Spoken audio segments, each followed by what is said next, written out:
আজ আমরা যেসব প্রবলেম দেখব সেগুলোর নাম দিচ্ছি ফোর্স প্রবলেম উইথ ভেক্টরস বা ভেক্টরযুক্ত বলের সমস্যা। এবারও আমি ইউনিভার্সিটি অফ অরিগনের ওয়েবসাইট থেকে, সেটা হলো zebu.oregon.edu থেকে এটা সংগ্রহ করেছি। এখানে বলেছে যে উড্ডয়নের সময় একটা বিমানের ইঞ্জিন এবং এর ডানা সম্মিলিত ক্রিয়ার ফলে বিমানটার উপর ভূমির সমান্তরালে উপরের দিকে 90,000 নিউটনস বল প্রযুক্ত হচ্ছে। তাহলে প্রথমে একটা বিমান আঁকা যাক। আমি এটার জন্য খুব বেশি জায়গা নিতে চাই না, কারণ আমি সবসময় এটা করি। তাহলে একটা বিমান উড়তে যাচ্ছে, তাহলে বিমানটা দেখতে এরকম লাগবে।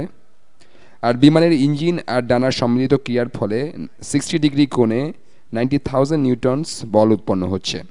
আমি এটা এভাবে আঁকছি। আনুভূমিকের সাথে 60 ডিগ্রিস কোণটা অনেকটা এরকম হবে, এটা প্রায় 60 ডিগ্রিস। কোণটা উৎপন্ন হচ্ছে আনুভূমিকের সাথে, এই কোণটা হলো 60 ডিগ্রিস। আনুভূমিকের সাথে 60 ডিগ্রিস কোণ। বিমানটা একটা কনস্ট্যান্ট বেগে উপরে উঠছে। আমি এটার ব্যাপারে খুব বেশি কিছু বলছি না, আমি ধরে নিচ্ছি যে উলম্ব দিকে বা ওয়াই অক্ষের দিকে বেগ কনস্ট্যান্ট থাকছে। আমি এসব কিছু লিখছি না, আমরা এগুলো মনে রাখবো। আর বিমানটা আনুভূমিক দিকে ত্বরান্বিত হচ্ছে। এখন প্রথম প্রশ্ন হলো বিমানটার ভর কত? বিমানটার ভর কত হবে? এখানে একটা গুরুত্বপূর্ণ ক্লু দেওয়া আছে। এখানে বলা হয়েছে বিমানটা কনস্ট্যান্ট বেগে উপরে উঠছে। তাহলে লক্ষ্য করুন, উপরের দিকে অথবা আমরা বলতে পারি ওয়াই অক্ষের দিকে কোনো ত্বরণ থাকছে না। এখানে বলা হয়েছে যে বিমানটা কনস্ট্যান্ট বেগে উপরে উঠছে। এখান থেকে আমরা বুঝতে পারছি যে এই বলটা যেটা ইঞ্জিন আর ডানার সম্মিলিত ক্রিয়ার ফলে তৈরি হচ্ছে, যেই সম্মিলিত বলটা ওয়াই অক্ষের দিকে কাজ করছে, এটা নিজেই অভিকর্ষ বলকে নিষ্ক্রিয় করার জন্য যথেষ্ট। এই বলটা যদি অভিকর্ষ বলের চেয়ে বড় হতো, অভিকর্ষ বলের চেয়ে বেশি বল যদি বিমানটার উপরের দিকে প্রযুক্ত হতো, তাহলে বিমানটা উপরের দিকে ত্বরণ লাভ করত। আর এই উপরের দিকে প্রযুক্ত বলটা যদি অভিকর্ষ বলের চেয়ে কম হতো, তাহলে বিমানটা মন্দন লাভ করতে থাকতো, বিমানটা তখন নিচের দিকে ত্বরণ লাভ করত। তাহলে আমাদের যা করতে হবে তা হলো আমাদেরকে এই উপরের দিকে বা ওয়াই অক্ষের দিকে প্রযুক্ত বলটা বের করতে হবে, যেটা কিনা ইঞ্জিন আর ডানার সম্মিলিত ক্রিয়ায় তৈরি হচ্ছে। এই বলটা সমান হবে বিমানের ওজন। এরপর এখান থেকে আমরা বিমানটার ভর বের করতে পারবো। তাহলে ওয়াই অক্ষের দিকে কত বল কাজ করছে? আমি এখানকার ভেক্টরগুলোকে একটু বড় করে আঁকছি। ধরে নিচ্ছি যে বিমানটা এখানে এই বিন্দুতে আছে, আর এখানে বলা হচ্ছে যে বিমানটার উপর 90,000 নিউটনস বল প্রযুক্ত হচ্ছে। তাহলে এই রেখাটা বা এই ভেক্টরটার মান হলো 90,000 নিউটনস, আর এটা আনুভূমিকের সাথে 60 ডিগ্রিস কোণে আছে। এই কোণটা 60 ডিগ্রিস। তাহলে এই ভেক্টরটার ওয়াই উপাংশ কত? আমরা এখানে এটাকে ত্রিভুজের একটা বাহুর মতো করে আঁকতে পারি। আমি ভিন্ন রং দিয়ে আঁকি যাতে আপনারা কনফিউজ না হন।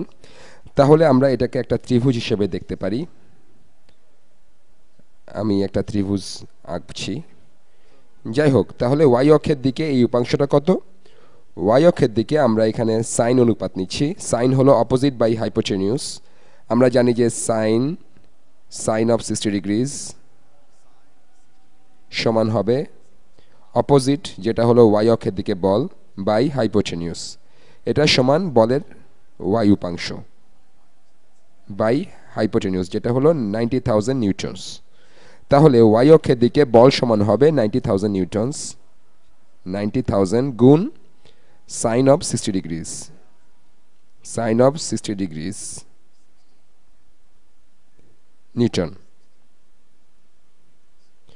আপনি হয়তো 30, 60, 90 কোণের ত্রিভুজের কথা মনে করতে পারছেন না। আপনি যদি সাইন 60 এর মান বের করতে না পারেন, তবে আপনি ত্রিকোণমিতিটা আবার দেখে নিতে পারেন, অথবা আপনি আপনার ক্যালকুলেটরে বের করতে পারেন।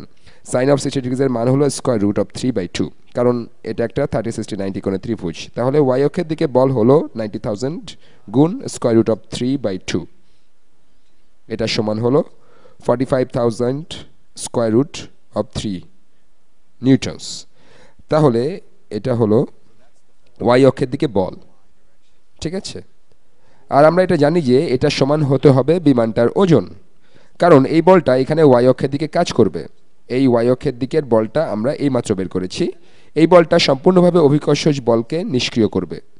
আমি অভিকর্ষ বলটা নীল রং দিয়ে দেখাই। আমরা কিভাবে জানলাম যে ওয়াই অক্ষের দিকের বলটা সম্পূর্ণভাবে অভিকর্ষ বলকে নিষ্ক্রিয় করছে? প্রবলেমটাতে বলা হয়েছে যে বিমানটা কনস্ট্যান্ট বেগে উপরের দিকে উঠছে। বিমানটা উপরে উঠছে বলে আপনার যেন মনে না হয় যে ওয়াই অক্ষের দিকে নেট বল পজিটিভ। এটা উপরে উঠছে ঠিকই, কিন্তু এর কোনো ত্বরণ থাকছে না। এর অর্থ উপরের দিকের বলটাকে অভিকর্ষ নিষ্ক্রিয় করছে, বা অভিকর্ষ বলকে উপরের দিকের বলটা নিষ্ক্রিয় করছে। তাহলে এই বলটা হলো ওয়াই অক্ষের দিকে বল, আর অভিকর্ষ বল এটারই সমান, এবং এটাই কিন্তু বিমানটার ওজন। এটা হলো বিমানটার ওজন। প্রবলেমটাতে বিমানটার ভর জানতে চাওয়া হয়েছে। আমরা জানি যে অভিকর্ষ বল সমান হলো ভর গুণ ত্বরণ। অভিকর্ষ বল সমান হলো 45,000 স্কোয়ার রুট অফ 3 নিউটনস। এটা সমান হলো ভর গুণ অভিকর্ষ ত্বরণ 9.8 মিটার পার সেকেন্ড স্কোয়ার। তাহলে ভর সমান হলো, আমি ক্যালকুলেটর বের করছি, এখানে খুব হিজিবিজি হয়ে যাচ্ছে। তাহলে ভর সমান হলো 3 স্কোয়ার রুট গুণ 45,000, এটা হলো অভিকর্ষ বল, যেটা আসলে বিমানটার ওজনও। এটা কিলোগ্রাম এককে পাচ্ছি। এটাকে 9.8 দিয়ে ভাগ করি। আমি দুঃখিত, এটা আসলে নিউটনে ওয়াই অক্ষের দিকের বলটার মান। এটাকে 9.8 দিয়ে ভাগ করলে আমরা বিমানটার ভর কিলোগ্রাম এককে পাবো, ডিভাইডেড বাই 9.8। এটা সমান হলো 7,950। ভর সমান 7,950 কিলোগ্রামস। 7,950 কিলোগ্রামস। এটা তাহলে খুব একটা বড় বিমান নয়, এটা অবশ্য আমার অনুমান মাত্র। এটা হলো বিমানটার ভর। এটা ছিল প্রবলেমটার প্রথম অংশ। পরের প্রশ্নটা হলো আনুভূমিক দিকে বিমানটার ত্বরণ কত, অর্থাৎ এক্স অক্ষের দিকে বিমানটা কত ত্বরণ লাভ করছে। আবার এই ত্রিভুজটায় ফিরে আসি। এখানে এক্স অক্ষের দিকে বল কত, আমরা যদি জানি যে হাইপোটেনিউস কত আর আমাদের অ্যাডজাসেন্ট বাহু বের করতে হয়, তাহলে আমরা জানি অ্যাডজাসেন্ট বাই হাইপোটেনিউস হলো কোসাইন। তাহলে আমরা জানি কোসাইন অফ 60 ডিগ্রিজ। এটা কনফিউজিং মনে হলে ত্রিকোণমিতিটা আবার দেখে নিতে পারেন, এটার উপর আমার অনেক ভিডিও আছে। এটা সমান হলো এক্স অক্ষের দিকের বল, এটা হলো এক্স অক্ষের দিকের বল, তাই না? এক্স অক্ষের দিকের বল বাই হাইপোটেনিউস অতিভুজ, যেটা হলো এখানকার এই পুরো বল 90,000 নিউটনস, ডিভাইডেড বাই 90। আমি শুধু 90K লিখছি সহজ করার জন্য। তাহলে এক্স অক্ষের দিকে বল সমান হলো 90K cosine of 60 degrees. Cosine of 60 ডিগ্রিজের মান হলো হাফ। তাহলে এক্স অক্ষের দিকে বল সমান হবে 45,000 নিউটনস। কে হলো 1000 এর জন্য। তাহলে এক্স অক্ষের দিকে এটা কত দ্রুত ত্বরণ লাভ করবে, আমরা এক্স অক্ষের দিকের বল জানি, বল 45,000। আমি এখন একক লিখছি না, আমরা এর ভর জানি। একটু রাউন্ড করে এটাকে ধরে নিচ্ছি 8,000 কিলোগ্রামস। 8,000 কিলোগ্রামস গুণ ত্বরণ, গুণ ত্বরণ। তাহলে ত্বরণ সমান হবে 45,000 ডিভাইডেড বাই 8,000। ত্বরণ সমান 45,000 ডিভাইডেড বাই 8,000। আমি আরও 3টা জিরো এর বদলে কে লিখেছি। 45 ডিভাইডেড বাই 8 সমান হলো 5.625 এর মতো কিছু একটা। ক্যালকুলেটর নিয়ে সঠিক সংখ্যাটা বের করি। যেহেতু আমরা একটু রাউন্ড করেছি তাই এটা একটু দেখা যাক কি পাওয়া যায়। 45 ডিভাইডেড বাই 8 এটা সমান হলো 5.625। তাহলে এক্স অক্ষের দিকে ত্বরণ হলো 5.625 মিটারস পার সেকেন্ড স্কোয়ার। এটা কিছুটা কনফিউজিং মনে হতে পারে, কিন্তু আমি আপনাদেরকে বলছি যে এরকম প্রবলেমের সবচেয়ে কঠিন অংশটা হলো আসলে ত্রিকোণমিতি। তাই ত্রিকোণমিতির অংশটা যদি আপনাদের কাছে কনফিউজিং লাগে তবে ত্রিকোণমিতি আবার দেখুন।